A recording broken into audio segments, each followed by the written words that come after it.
Hello friends, नमस्कार दोस्तों। आज के वीडियो में मैं ये बताऊंगा कि मैं किस तरह रूले को देखता हूँ या रूले खेलता हूँ। रूले गेम कसिनो में सबसे पॉपुलर गेम है, ऑनलाइन की दुनिया में भी और ऑफलाइन की दुनिया में भी। इसके बाद अगले वीडियो में मैं ये बताऊंगा कि इंडिया के जो कसिनोज़ हैं, ऑफलाइन कसिनोज़, स्पेशली गोवा के जो कसिनोज़ हैं, जो भी गोवा में 15-20 कसिनो हैं, वो सभी कसिनोज़ में, और सिंगापुर या और फिलीपींस और मलेशिया के कसिनोज़ में क्या बड़ा अंतर है। और क्योंकि मैं इन सब जगह पर मैं प्ले कर चुका हूँ, नेपाल, श्रीलंका में, तो मैं ये आपको अगले वीडियो में बताऊंगा। इस वीडियो में मैं आपको अपने कुछ तरीके बताना चाहता हूँ। लोग बोलते हैं यार आप क्या करते हो, आप कसिनो को क्या जीते क्या नहीं जीते। देखो, मैं क्या जीतता हूँ क्या नहीं जीतता हूँ, दैट इज़ नॉट इम्पॉर्टेंट। अगर आपको लगता है कि मैं जीतता हूँ या मैं प्लस में हूँ ओवरऑल, तो आपको मेरे इंफॉर्मेशंस में नहीं जाना चाहिए कि मैं कितना जीता कितना नहीं जीता, आज तक कितना जीता, कितना लेके जाता हूँ, कितना लेके आता हूँ, क्योंकि वो चीज़ें, कुछ चीज़ें नहीं भी बताई जा सकती पब्लिक प्लेटफॉर्म पे। तो हो होता ये है कि जैसे मैं आपको कुछ बताता हूँ, जैसे मेरा ये हमेशा मानना है, जो मैंने अपने लोगों को बताता हूँ, जैसे बहुत सारे लोग इंडिया से बाहर से भी मेरे वीडियोस देखते हैं, तो मेरा कोशिश रहती है कि सबसे पहले मैं उनको ये चीज़ बताऊँ कि चीज़ कोई भी काम तब करो जब आपको वो उसकी स्किल आती हो। मतलब कोई भी चीज़, आप ऐसा नहीं कि आप मुंह उठा के आपको आता नहीं है और आप उस चीज़ में जा रहे हो, तो वो ज़रूरी नहीं कि गैम्बलिंग की बात करूँ, किसी भी फील्ड में आप जाओगे तो आपको मुंह की खानी पड़ेगी, आपको लॉस होगा। तो ऐसे ही देखो ना, आप डॉक्टर 5 साल में 6 साल में जाके डॉक्टर बनता है, 3 साल में जाके एमबीए की पढ़ाई करके कोई जाके फिर थोड़ा बहुत काम करता है, नौकरी लगती है उसकी, पैसा कमाता है। गैम्बलिंग की दुनिया में क्या होता है, कोई आदमी आता है, मुंह उठा करके सीधा पैसा डालता है जेब में अपना, और सोचता है कि बस अगले महीने से या इसी दिन से, इसी गेम से, इसी बेट से मैं पैसा कमाना शुरू कर दूं। तो ये पॉसिबल ही नहीं है। हर चीज़ को पहले सीखना पड़ता है, सीखने के लिए थोड़ा बहुत गंवाना भी पड़ता है। तो उसके लिए मैं हमेशा बोलता हूँ, छोटी छोटी अमाउंट से पहले ये देखो कि आपको कुछ आता भी है कि नहीं आता है। अगर आप 500 का 1500 कर सकते हो, तो आप 50,000 का भी 1.5 लाख कर सकते हो। आप 500 का 1500 कर रहे हो पर 50,000 का 1.5 लाख नहीं कर पाओगे, ये भी एक लेवल है। क्योंकि एक आदमी की औकात 500 रुपये की है, तो 500 पे तो बड़े चौड़े होके खेल लेगा। पर उसी आदमी को आप उसके अकाउंट में 50,000 डाल दोगे, तो उसकी बेट 500 के फ्लो में ही लगेगी। अगर वो बेट को 500 के फ्लो में ही लगा रहा है, और भले ही बैकअप 50,000 का, वो ज़िंदगी में कभी भी 75,000 से ऊपर नहीं जाएगा, तुक्के से जा सकता है। अब आती है बैक टू द पॉइंट कि मैं क्या करता हूँ। तो देखो, मैं जो रूले की हिस्ट्री होती है, हिस्ट्री मतलब कि कितने 10-12 गेम पहले क्या नंबर आ रहे हैं, 10-12 गेम से वो क्या दे रहा है, क्या नंबर मार रहा है, वो बहुत इंपॉर्टेंट होते हैं। मैं उस पर ज़्यादा फोकस करता हूँ। और मेरे ख्याल से जो जो भी तजुर्बेकार लोग हैं वो यही करते होंगे। कुछ लोग ऐसे हैं कि जो 50 गेम 100 गेम की हिस्ट्री लेके बैठते हैं।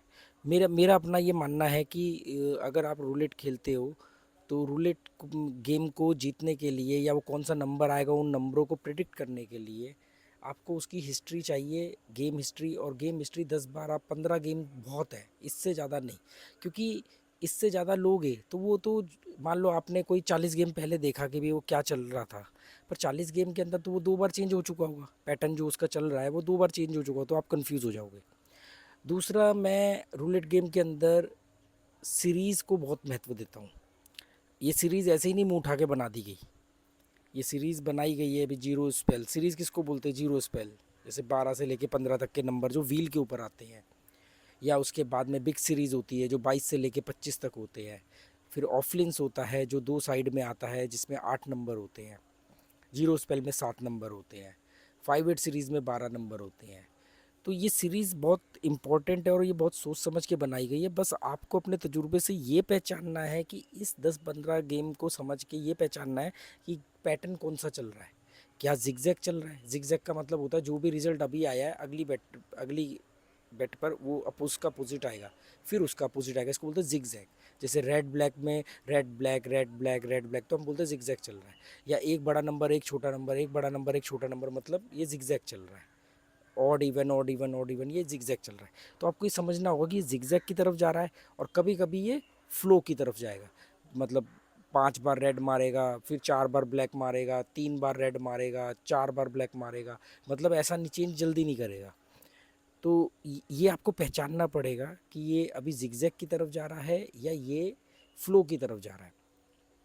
ऐसे ही नेबर नंबर होते हैं। एक पैटर्न और क्या होता है, ये मैं आपको पैटर्न बता रहा हूँ जिन चीज़ों को मैं नोटिस करता हूँ। आप लोग भी नोटिस करो इसको कि भी पैटर्न कौन सा चल रहा है। नेबर पैटर्न तो नहीं चल रहा है। नेबर पैटर्न का मतलब होता है कि जो भी नंबर आया है उसका नेबर आएगा। अब हर बार तो नहीं आ सकता, अगर हर बार नेबर आएगा तो लगातार बॉल को एक ही तरफ गिरना पड़ेगा। पर 2-3 बार नेबर आता है, पर क्या होता है फिर वो 1-2 आउट मारता है, फिर उनके नेबर मारना शुरू कर देता है। तो क्या ये नेबर पैटर्न चल रहा है, तो आपको नेबर नंबरों पे ज़्यादा अमाउंट लगाना चाहिए। नेबर नंबर 5 से ज़्यादा नहीं लेने चाहिए। बहुत ज़्यादा हो गया तो 7 नंबर, मतलब जो भी नंबर आया उसका 3 राइट 3 लेफ्ट, फिर बाकी के नंबर नहीं कवर करने। हमेशा एक ध्यान रखो कि अगर आप जितने कम नंबर कवर करोगे, जितने कम नंबर प्रिडिक्ट कर पाओगे, उतना ही आपका प्रॉफिट ज़्यादा होगा, उतना ही आपको थोड़ा खेल करके ज़्यादा कमा के भागने का मौका मिलेगा। पर क्या होता है, हमारा जो डर होता है, हमारा डर हमें ज़्यादा नंबर कवर करने को मजबूर करता है कि नहीं नहीं ये भी लगा दे, कॉर्नर भी लगा दे, भी लगा दे। मैंने ऑफलाइन कसिनोज़ में मतलब देखा है कि उसमें टाइम लगता है, क्योंकि कई लोग बेट लगा रहे होते हैं, फिर डीलर जो है वो चिप का भी हिसाब किताब कर रहा होता है। तो उस टाइम के दौरान जैसे मान लो लोगों ने 10 चिप निकाल के रखी, वो 10 चिप लगाएंगे। पर जैसे जैसे टाइम बढ़ता रहता है वो और चिप लगाए जाते हैं, और चिप लगाए जाते हैं, और वो किसी भी पुराने नंबर पे नहीं बढ़ाते हैं, वो नए नंबर धीरे धीरे, मतलब मालूम पड़ता है कि उन्होंने 37 में से कम 30 नंबर तो कवर कर रखे होते किसी ना किसी तरीके से। उसमें क्या वो प्रॉफिट कमाएंगे? ठीक है। तो कम नंबरों को कवर करना सबसे अच्छा तरीका है कि अगर आपकी 3 बेट के बाद 4 बेट के बाद भी अगर आपका नंबर पे आया तो आपका सारा 4 बेट का गया हुआ पैसा आ जाएगा। ज़्यादा नंबर कवर करके आप प्रॉफिट में नहीं रह सकते। ज़्यादा पैसों से छोटा पैसा बनाओगे तो आप जुए में बर्बाद हो जाओगे। जुए में हमेशा छोटे पैसे से बड़ा पैसा बनता है। अगर आप बड़े पैसे से छोटा पैसा बनाने जाओगे आपका पैसा घुस जाएगा। लगता बहुत आसान है, 10 में से 9 बार आप बना भी लोगे। 1 लाख रुपए लेके गए, 10,000 रुपये लेके आए, आप 10 में से 9 बार ऐसा कर लोगे, 90,000 रुपये कमाओगे। एक बार गलती हुई आपसे, खोपड़ी पे शैतान नाचा, फ्लो में बहक गए, तो आपका जाएगा कितना? 1 लाख। मतलब 9 दिन में जो कमाया है वो 1 दिन में जाएगा। फिर आपके अंदर फ्रस्ट्रेशन जन्म लेगी, फिर बदले की भावना जन्म लेगी, रिवेंज लेने के नाम पे आप अगले दिन 2 लाख लेके आओगे। इस बार मैं बहुत बढ़िया खेलूँगा, थोड़ा बड़ा खेलूँगा ताकि पीछे कल का लॉस भी आ जाए और मैं अब दोबारा वो गलती नहीं करूँगा। पर ऐसा नहीं होता और आपका वो 2 लाख भी चले जाता है। और अगर गलती से ऐसा हो गया कि 2 लाख से आप 1 लाख रुपए ले आए तो फिर तो पक्का ही आपका बेड़ा गर्क है, क्योंकि फिर आपको मालूम पड़ जाएगा, आपका दिमाग को मैसेज क्या मिलेगा कि मेरे पास अगर ज़्यादा पैसा होगा तो मैं ज़्यादा पैसे से जीतता हूँ। फिर हम लोग क्या करते हैं, ज़मीनें बेचते हैं, घर बेचते हैं, दोस्तों से उधार लेते हैं, कमेटी उठाते हैं, ब्याज पे पैसा उठाते हैं और जुए में लगाते हैं। मैं हमेशा बोलता हूँ कि जुआ एक माइंड गेम है, इसको ट्रिक या स्ट्रेटजी से नहीं जीता जा सकता। ट्रिक और स्ट्रेटजी से आप 1 दिन जीतोगे, 2 दिन जीतोगे, आप प्रॉफिट में आओगे, पर ओवरऑल एंड में वापस पैसा डाल दोगे। बहुत सारे लोग मुझे फ़ोन करते हैं, मेरी उनसे बात होती है, या बहुत सारे लोग मैसेज करते हैं, तो वो ये बताते हैं कि हमने इतना पैसा प्रॉफिट उठा लिया था पर लास्ट में हमने 3-4 दिन में सब दे दिया। ऐसा क्यों होता है? अगर ट्रिक स्ट्रेटजी से जीता जा सकता है तो फिर दोबारा पैसा गया कैसे? वो तो बढ़ना चाहिए था। क्योंकि मैं हमेशा बोलता हूँ ये एक माइंड गेम है, आप इसको समझो। अगर जहाँ पर माइंड वर्ड यूज़ होता है वहाँ पर साइकोलॉजी आती है। तो साइकोलॉजी ऑफ कसिनो आपको समझना पड़ेगा। मेरा मेन चैनल जो ट्रैवल एंड नॉलेज है, जिस पे मैं पहले वीडियो डाला करता था कसिनो के, उस पर साइकोलॉजी ऑफ कसिनो की प्लेलिस्ट पड़ी है 109 वीडियो की। तो इसमें कहने का मतलब मेरा आपको ये है कि सीरीज़ को महत्व दो, 10-15 गेम की हिस्ट्री को महत्व दो। ऑनलाइन में माइनस पॉइंट क्या होता है कि आपको टाइम बहुत कम मिलता है, आप उसमें कैसे हिस्ट्री को स्टडी करोगे? आपको समझ जितना, मतलब आपको 11 सेकंड, 12 सेकंड, 15 सेकंड मिलते हैं, लाइटिंग रूलेट में तो और कम मिलते हैं। इसलिए मैं बोलता हूँ दोस्तों ऑनलाइन मत खेलो। और अगर ऑनलाइन नहीं छोड़ पा रहे हो, ऑफलाइन में हो, तो ऑफलाइन में आपको वक्त मिलता है थोड़ा सा। दूसरा क्या है कि हर आदमी ऑफलाइन नहीं आ सकता, तो बर्बाद भी तो फिर सभी लोग हो रहे हैं ना। दूसरा क्या है, मैं हमेशा एक एक चीज़ क्लियरली बोलता हूँ कि अगर इस फील्ड को छोड़ दो तो बहुत अच्छा है, क्योंकि ये करियर नहीं बन सकता। अगर ये बन भी गया किसी का करियर तो ये डर बरकरार हमेशा रहेगा कि आज नहीं 6 महीने बाद, 1 साल बाद वो धीरे धीरे सब गवा देगा, और ये होता ही है। तो इसलिए मैं आपको ये सलाह दे रहा हूँ कि इसको छोड़ दो, बहुत अच्छा है, इसको करियर मत बनाओ। फिर मैं ये सब भाषण क्यों दे रहा हूँ? ये इसलिए दे रहा हूँ कि जो नहीं छोड़ पा रहे हैं, मान लो उनको अभी ट्यूबलाइट नहीं जल रही है और उसकी उनकी ट्यूबलाइट जलने में अभी वक्त लगेगा, तब तक तो कम से कम वो इतना समझ लें। तो हिस्ट्री को महत्व दो, पेशेंस रखो। एक बात हमेशा समझो, छोटे पैसे से बड़ा पैसा बनता है। आप बिजनेस नहीं कर रहे हो, अगर आप बिज़नेस करते हो तो बड़े पैसे से छोटा पैसा बन सकता है। मान लो आपने 1 लाख रुपए लगाया, आपने कोई डिस्ट्रीब्यूटरशिप ले ली, कोई कमीशन का काम कर लिया, कुछ भी कर लिया XYZ फॉर एग्जांपल, तो उसमें से आप 5% 7% प्रॉफिट ले सकते हो। पर उसमें आपका 1 लाख रुपया सेफ है, आपके गोदाम में आपका माल पड़ा हुआ है। अगर कोई आदमी कोई सामान खरीदता है, डिस्ट्रीब्यूटर बनता है और उसको बेचता है, और उसको बेचने पे अगर वो सामान नहीं बिकता है तो सामान तो उसके पास होता है, रिप्लेसमेंट हो सकती है। ग्राहक को सामान बेचा है तो वो पैसा आज नहीं तो कल देगा ही देगा। पर ये जुआ है, इसमें टोटल मनी ट्रांजेक्शन्स होती हैं। इसमें बड़ा पैसा लेकर के आओगे और छोटा कमाने की कोशिश करोगे तो ज़्यादा इजी लगता है, ज़्यादा बार कमाओगे पर एक बार में सब दे बैठोगे। जिन लोगों के साथ ऐसा हुआ है वो कमेंट करके बताना, ताकि बाकी लोगों को भी सबक मिले। दूसरा, इसमें बड़े पैसे से छोटा पैसा बनाने का एक तरीका और लोगों ने ईजाद किया है बेवकूफ़ बनाने के लिए, कंपाउंडिंग। कंपाउंडिंग 101% वर्क करती है, पर वो बिजनेस में करेगी, वो एफडी में करेगी, इन्वेस्टमेंट में करेगी, पर गैम्बलिंग में नहीं करेगी। क्योंकि गैम्बलिंग के अलावा बाकी चीज़ों में पैसा घटता नहीं है। अगर गैम्बलिंग में पैसा घट सकता है और वहाँ पर आप कंपाउंडिंग खेलोगे, कंपाउंडिंग के तरीके से अपनाओगे, तो आपका पैसा घटने में भी कंपाउंडिंग काम करेगा। कंपाउंडिंग को नेगेटिव पॉजिटिव से मतलब नहीं है। देखो एफडी में क्या होता है, आपका पैसा या तो बढ़ेगा या बराबर रहेगा, घटता नहीं है। मतलब जो भी वो कमिटमेंट करते हैं इंटरेस्ट का, जैसे आपने एफडी लिया वो लिया, वहाँ पर आपकी कंपाउंडिंग काम कर देगी, चक्रवर्ती ब्याज मिलेगा। यहाँ पर आप कंपाउंडिंग के नाम पर आप लूट रहे हो, आपको बहुत बड़ा नुकसान होगा। मैं इस चीज़ को जैसे भी एक्सप्लेन करना चाहूँ तो कैसे करूँ, मतलब मेरा कोशिश ये है कि आप लोग अपना पैसा ऐसे पानी की तरह बर्बाद मत करो। कंपाउंडिंग के लिए पेशेंस चाहिए, और जिनको पेशेंस होता है वो जुए में आता ही नहीं। जुए में सारे लोग इम्पेशेंट वाले हैं, सहन शक्ति नहीं है, और कंपाउंडिंग बिना सहन शक्ति के काम नहीं करती है। 80% के बाद जा कर के, तो ड्यूरेशन के बाद जाके तो कंपाउंडिंग का रिजल्ट दिखता है। आप 80% ट्रांजेक्शन या ड्यूरेशन का वेट कर लोगे? आप सोचो ठंडे दिमाग से। आपका 4 दिन पैसा 1 लाख रुपए लगा के आपने 4,000 बढ़ाया, फिर अगले दिन आपने 1,04,000 का 4,000 4% और बढ़ाया। 5 छठे दिन 7वें दिन आपका दिमाग बोलेगा कि यार जब मुझे आता ही है बढ़ाना तो मैं 4% क्यों बढ़ा रहा हूँ, मैं 8 बढ़ाता हूँ।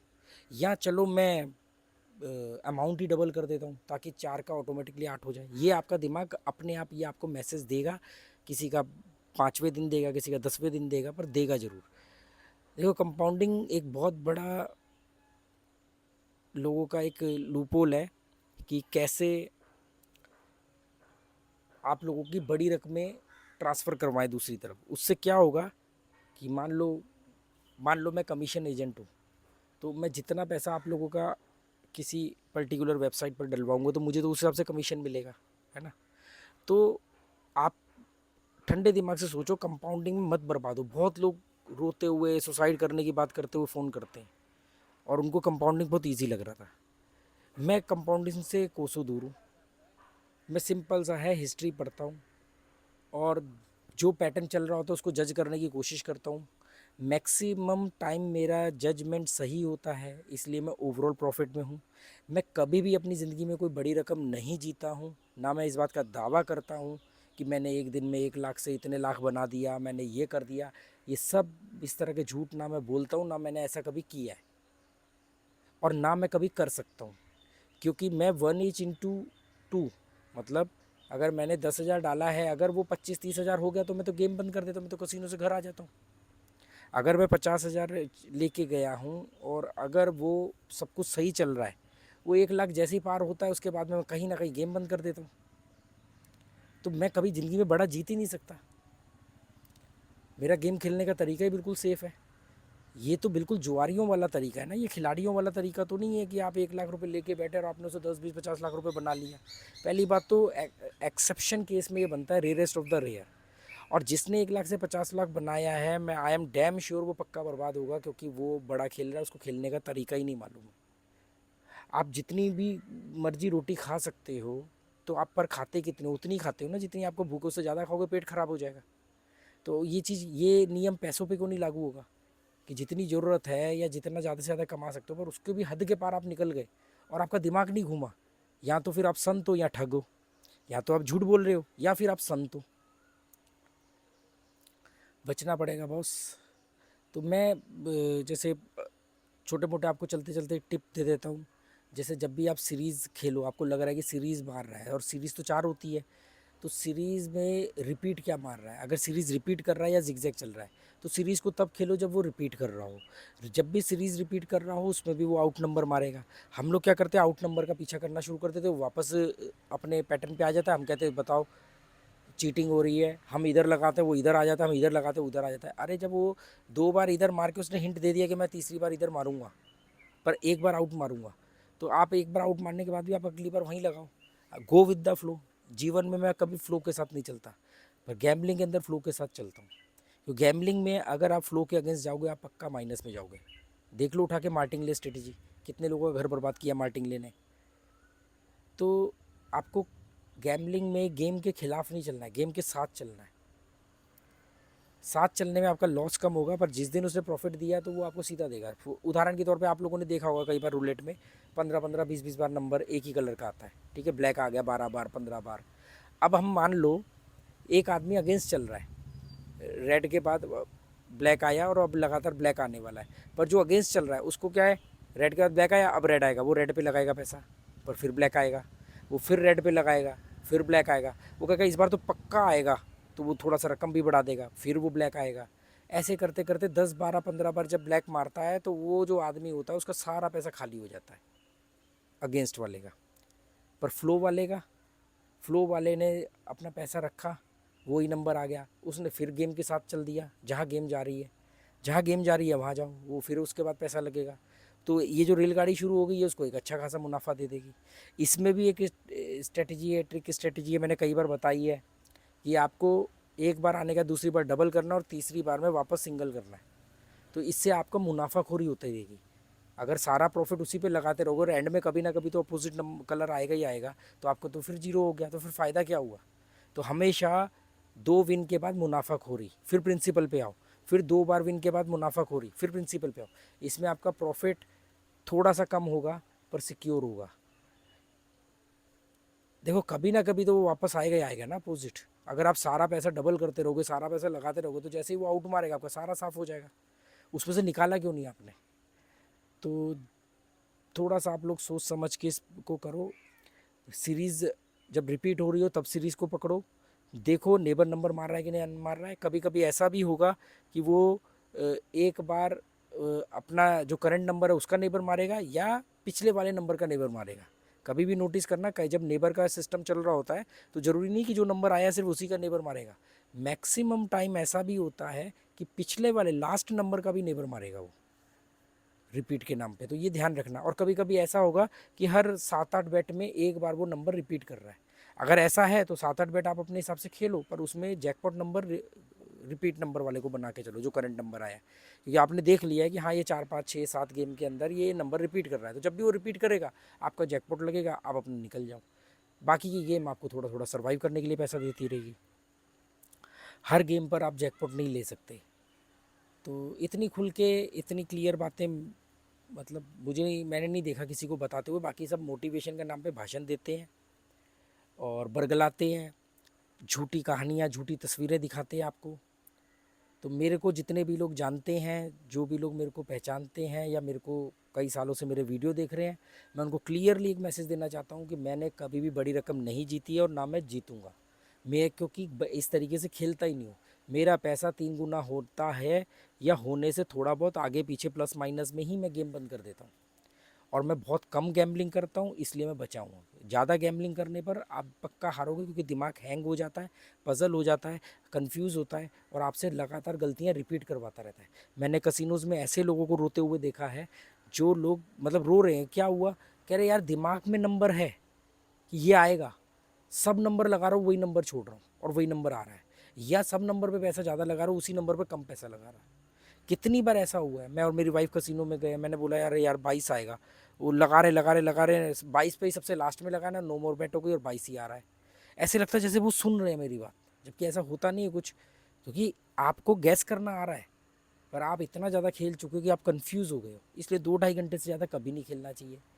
किसी की भी बातों में मत आओ। मैं जो भी भाषण दे रहा हूँ छोटी रकम से उसको चेक करो और जितना जल्दी हो सके इसको छोड़ दो। इसको करियर मत बनाओ। आप इसको शौकिया तौर पे करोगे, आप प्रॉफिट में रहोगे, क्योंकि लॉस भी हो गया तो आपको कोई डर नहीं, इसलिए आप प्रॉफिट में भी रहते हो। पर अगर आप इसको करियर बनाते हो, इसमें पैसा लगाते हो, तो आप पक्का बर्बाद हो। तो और हाँ, सीरीज़ का बॉर्डर जरूर लगा के चलना। मैं कुछ टिप देने की बात कर रहा था। जब भी सीरीज़ लगाओ और आपको लग रहा है कि सीरीज़ रिपीट होगी, तो वो आउट तो मारता ही है, तो उसमें मोस्टली एक दो बार वो बॉर्डर पे भी बॉल आ जाती है। जैसे जीरो स्पेल लगा रहे हो तो 28 और 19 को कैसे भी कवर कर लो। 28 और 19 को, 15 का नेबर 19 है, 12 का नेबर 28 है। ज़्यादा आगे जाने की जरूरत नहीं है, पर एक एक नेबर बॉर्डर नंबर आप कवर कर सकते हो। जैसे ऑफलिन्स में 22-25 ज़्यादा आता है, जबकि इधर 33 और 27 भी बॉर्डर है। 5/8 का एक तरफ का बॉर्डर 33 है, दूसरी तरफ का 27 है। तो ऑफलिन्स में 4 बॉर्डर होते हैं, क्योंकि दोनों तरफ ऑफलिन्स आता है। तो एक तरफ 22-25 है, दूसरी तरफ 33 और 27 है। 6 का नेबर 27 और एक का नेबर 33। 33-27 मेरा पर्सनल ये एक्सपीरियंस है कि ऑफलाइन में जब बॉर्डर मारता है तो 33 और 27 की प्रोबेबिलिटी थोड़ी सी कम होती है कंपेयर टू 22-25। तो मैं जब भी ऑफलाइन लगाता हूँ, एक चिप 22-25 को स्प्लिट करके रख देता हूँ कि ऑफलाइन आया तो ठीक है, और अगर ऑफलाइन का बॉर्डर आया तो 22-25 में से मुझे अमाउंट आ जाएगा, छोटा सा प्रॉफिट ही होगा। और अगर एक आ गया, 17 आ गया, तो वो उसमें हाईएस्ट पे आउट वाला होता है, क्योंकि स्ट्रेट अप लगा होता है। तो इस तरीके से सोच समझ के खेलो। इस तरह से आपको खेलने का तरीका, मतलब मैंने नहीं देखा किसी को बताते हुए। या तो वो मोटिवेशन भाषण देते हैं, या वो आपको गलत तस्वीरें दिखाते हैं। और ये सब भी मेरे को मेरे व्यूअर्स ने ही इन्फॉर्मेशन दी है, क्योंकि मैं, मेरे पास तो इतना टाइम ही नहीं होता कि मैं इतना इन चीज़ों में एक्टिव रहूँ। मैं सिर्फ, अब ये वन कट वीडियो है, शुरू किया ऐसे ही अपलोड हो जाएगा, उसके बाद बात ख़त्म। तो अब मैंने वीडियोज़ भी कम कर दी, रेगुलर वीडियो नहीं डालता हूँ मैं मनी इज़ नथिंग पे। तो आप देखो, और झूठी तस्वीरों के दायरे में मत आओ। पर क्या है कि हर आईक्यू लेवल का लोग है। कहीं कोई गांव में बैठा हुआ एक शरीफ सा बच्चा भोला भाला, उसको नहीं समझ में आ रहा, उसको जो आप तस्वीर दिखा रहे हो वो देख रहा है। पर कुछ तो नैतिकता रखो अपने अंदर। आपको भी मुनाफा चाहिए, आपको भी पैसा चाहिए, पर थोड़ी तो इंसानियत ये होनी चाहिए ना कि यार मतलब अपना प्रॉफिट के नाम पे हम किसी को झूठ बोल करके बर्बाद ना करें। ऐसा नहीं कि मैं कोई हरीशचंद्र हूँ, या मैं नहीं पैसे लेता, या मैं पैसा कमाना नहीं चाहता, या मेरे पास अगर पैसा आए तो मैं मना कर देता हूँ। नहीं, मैं तो खुद एक ऑनलाइन साइट का नाम लेता हूँ, तो उसके लिए मैं उनसे पैसे चार्ज करता हूँ। पर मुझे ये हमेशा रहता है कि यार, कितने लोगों की मैं रोज़ की 4 लोगों की तो काउंसलिंग करता हूँ कि मतलब ये छोड़ दो, इसमें कुछ नहीं रखा है। कॉलेज के बच्चे फ़ोन करते हैं कि यार हमने फ़ीस हार गए, कोई अपनी बहन की शादी का पैसा हार गया, किसी ने घर का बहुत नुकसान कर दिया। तो जब मैं कंपाउंडिंग के अगेंस्ट बोलता हूँ ना, तो बहुत लोगों को लगता है कि ये बेकार की बात है, पर वो लोग आते हैं लौट के 2-2 4-4 महीने बाद कि हमें तो बर्बाद कर दिया कंपाउंडिंग ने। आप ये झूठी तस्वीरें हैं कि हमने जुए से कार खरीद ली, हमने जुए से घर खरीद लिया, हमने जुए से बंगला बना लिया, हमने जुए से एम्पायर खड़ा कर लिया। ये सब फेक है। जिनके एम्पायर हैं, जिनके बंगले, जिनकी गाड़ियाँ, उनकी बिकी हैं जुए में। किसी ने जुए से कुछ नहीं बनाया है। मैंने सिर्फ अपना घर चलाया है, और आज मैं शौकिया तौर पे जाता हूँ कसिनो, और शौक पूरे करके आ जाता हूँ। उसमें पैसा घट भी जाता है, कभी कभी बढ़ भी जाता है, क्योंकि मैं इतने इसमें पापड़ बेल चुका हूँ, इतनी कंट्रीज़ में जाके कसिनोज़ में खेल चुका हूँ, इतने लोगों से मैंने बात कर ली है कि मैं इसके ऊपर तो बुक लिखने वाला था। तो उस चीज़ को मुझे समझ में आ गया कि आप इससे लड़ने जाओगे, इससे ज़्यादा खेलोगे तो आप पक्का हारोगे। शौकिया तौर पे स्ट्रेटजी के साथ, पेशेंस के साथ थोड़ा थोड़ा खेलोगे तो आप डेफिनेटली प्लस होगे। तो इससे ये सब मोरालिटी ख़त्म हो गई ना, कि मतलब मुझे मेरी तरक्की चाहिए, बाकी दुनिया कल की जलती आज जल जाए, वो वाली स्ट्रेटजी चल रही है। आप लोगों को खुद बचना होगा, आपको कोई नहीं बचाएगा, ना मैं बचा सकता हूँ ना कोई और बचा सकता है। लोग मुझे बोलते हैं 1 मिनट बात कर लो, 2 मिनट बात कर लो। अरे नहीं कर सकता बॉस मैं बात, एक दिन में कितने लोगों से बात करूँगा मैं। पर मैं अपने मैसेज ईमानदारी से अपने वीडियो में डालता हूँ कि यार बचो, आपको ही अपने आप को बचाना होगा। आप लोगों ने जो भी गवाया है, पर वो अभी सब कुछ नहीं है। आप जिंदा हो, आप सोच सकते हो, ये अभी बहुत कुछ है बचाने को। वो लॉस हो गया, उसको रिकवर करो दूसरी जगह से। और फिर भी अगर नहीं मानना है, तो जब तक आपको एडिक्ट हो, मैं ये मानता हूँ कि ये माइंड गेम है। जैसे मैंने अभी एक दिन, 1 महीने पुरानी बात हो गई होगी अब तो लगभग, एक दिन मैंने ऐसे ऑनलाइन मेरे कुछ पैसे पड़े हुए थे, मैंने उसमें कि 800 रुपये की बैट लगाई, उसमें मुझे 33,000 रुपये आए। 800 रुपये की बैट पे 33,000 रुपये आ गए। 33,000 रुपये आने के बाद मैंने उसको उसी टाइम बंद किया। और सुबह मेरी वाइफ उठी, कह रही इसमें तो कुछ 2-2.5 हज़ार रुपये पड़े थे। 2 ढाई नहीं, 3-3.5 हज़ार पड़े थे। तो ये 33,000 कैसे हो गए? 33,000 कुछ थे, मतलब बैलेंस मेरा पहले का भी थोड़ा पैसा था, उसमें से 2-3 हज़ार बचा होगा। तो मैंने कहा हाँ, वो रात को ऐसे ऐसे किया था, तो वो जैकपॉट नंबर दूसरी तीसरी बैट पे ही मार गया। मतलब मेरा ऐसे ही मन किया चलो खेलते हैं, बोरियत सी हो रही, टाइम पास करते हैं। 3-3.5 हज़ार पड़े थे उसमें, मैंने कहा यही तो जीरो होंगे। वो 3-3.5 हज़ार में कुछ हज़ार 1.5 हज़ार घटे, और एक 800 रुपये की बेट थी, उस वही बेट पे आ गया 33 हज़ार रुपये आ गया। अब आपको लग रहा होगा यार 800 रुपये की बेट पे 33 हज़ार कैसे आ सकता है, क्योंकि 1,000 रुपये भी अगर आप एक नंबर पे स्टेटअप लगाओगे और वो 35 गुना भी देगा तो 35 हज़ार होता है। ये आदमी का 800 रुपये का 33 हज़ार कैसे आ गया? तो वो लाइटिंग रूलेट था, जो मैं बताता हूँ ना कि स्प्लिट पे भी नंबर जैकपॉट देता है। अगर कॉर्नर में भी 4 नंबर पे से एक नंबर पे बिजली गिरी और आपने कॉर्नर लगाया तो उस पर भी वो जैकपॉट देता है। तो उस पर 10 आया था, फिर दोबारा 10 आया, तो मुझे ये था कि अब ये 28 मारेगा। मतलब मैंने कैलकुलेशन करी कि वो 28 मारेगा, क्योंकि ब्लैक कलर को सिग्निफाई कर रहा था, नीचे वाले कॉलम को सिग्निफाई कर रहा था। तो मैंने कहा ये 28 मारेगा, तो मैंने 2-3 बेट लगाई, जो आई नहीं, मतलब छोटा मोटा ही अमाउंट आया, पर 28 पर मेरा सबसे ज़्यादा था। तो मैंने जो 800 रुपये की बेट थी, उस 800 रुपये की बेट पे 250 रुपये के करीब तो सिर्फ 28 नंबर पे लगे थे, बाकी इधर उधर लगे थे। और 28 नंबर पर लाइटिंग गिरी, 110 या 111-12 गुना ऐसा कुछ वो लाइटिंग ने उसको दिया। 33 हज़ार हो गया, मैंने गेम बंद कर दिया। अब जब गेम बंद किया तो वो जो गेम खेलना, टाइम पास करना था, वो तो शौक पूरा ही नहीं हुआ। तो ऐसे करके लोग दोबारा खेलते, पर मैंने अपने ऊपर इतना कंट्रोल किया कि मन तो कर रहा था कि अरे यार 33 हज़ार आ गए, एक काम करते हैं ऊपर ऊपर के 5-7 हज़ार खेल लेते हैं। मैंने कहा नहीं, अगर ऊपर के 3-4 हज़ार रुपये जीरो कम हो गए तो आपको ये अफसोस होगा कि अरे यार अच्छा वाला अमाउंट बना था तो आपने टॉप को घटा दिया। मैं टॉप को नहीं घटाना चाहता। एक बार बड़ी बेट आ गई उसके बाद मत खेलो, क्योंकि उसके बाद फिर आपको अफसोस होगा कि यार टॉप को हमने नीचे कर दिया, मतलब जो हाईएस्ट अमाउंट था उसको कम कर दिया। उसके बाद मैं नहीं खेला, और इस बात को 1-1.25 महीना हो चुका है, अभी तक मैंने ऑनलाइन को हाथ भी नहीं लगाया। उसमें पैसे भी पड़े हैं, या पैसे तो चलो डल भी जाएंगे, कोई बड़ी बात नहीं है, पर नहीं लगाया। तो ये कंट्रोल आपको अपने अंदर जनरेट करना पड़ेगा। और ये मैं आपको अपने एक्सपीरियंस बता रहा हूँ, जो मैं करता हूँ मैं वो बता रहा हूँ, मतलब मुझे कोई कहानियों की ज़रूरत नहीं है। जो मैंने कई बार गैमलर्स के फेलियर की कहानियाँ सुनाई हैं, वो लोग हैं जिनसे मैंने बात करी है। मनगढ़ंत कहानी, और लोग, एक दो लोगों ने बोला कि अरे ये तो झूठी कहानी भी हो सकती है। मैंने कहा मैं किसी को करोड़पति बनने की कहानी नहीं सुना रहा हूँ कि हाँ यार जुए से कोई करोड़पति कैसे बन सकता है, झूठ है। मैं कह रहा हूँ वो बर्बाद हुआ है, तो ये कैसे झूठ हो सकता है? जुए में तो बर्बाद ही होते ज़्यादातर। पर लोगों को देखो, अगर जो लोग ऐसा कर रहे हैं, अगर वो धार्मिक है तो उनको सोचना चाहिए। अगर धार्मिक लोग तो ऐसे ही सोचते हैं ना कि कोई और अदृश्य ताकत भी है, तो वो ताकत से कैसे झूठ बोलोगे आप अपने व्यूअर से तो झूठ बोल दोगे कि हमने ये पैसा यहाँ से कमाया है जी, देखो हम कितने बड़े 30 मार का हैं। आपके पास एक कंटेंट अपना नहीं है, आपके पास कोई एक्सपीरियंस नहीं है, आप झूठ के पुल के ऊपर खड़े हो। मुझे आती है बहुत कई लोगों की धमकियाँ आती हैं, और बड़ी गंदी गंदी भाषा में बात करते हैं, धमकियाँ देते हैं, चैनल बंद कराने की धमकी देते हैं, बहुत कुछ बोलते हैं।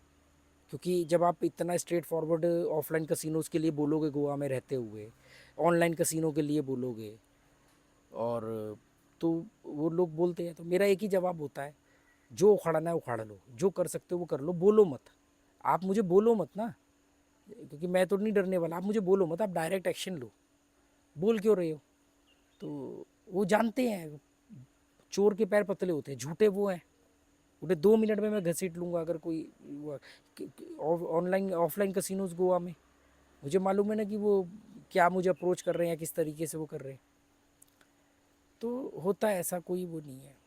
अपने का क्या है, आप वो क्या है, अपन तो फ़कीर है, झूला उठा के चल देंगे। करा दो बंद, चैनल बंद कराना है, जो करना कर लो, आके कर लो।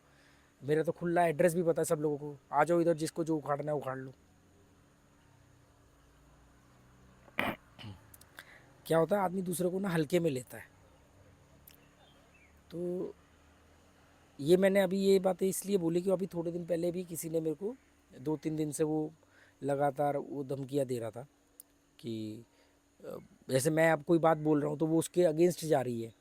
अब मैं तो एक जनरल बात बोल रहा हूँ, वो किसी ना किसी के तो अगेंस्ट जाएगी, तो जिसके अगेंस्ट जाएगी उसको तो प्रॉब्लम होगी। तो होती है होए, मैं अपना काम कर रहा हूँ, वो अपना काम कर रहे हैं। चलो okay, goodbye, thank you.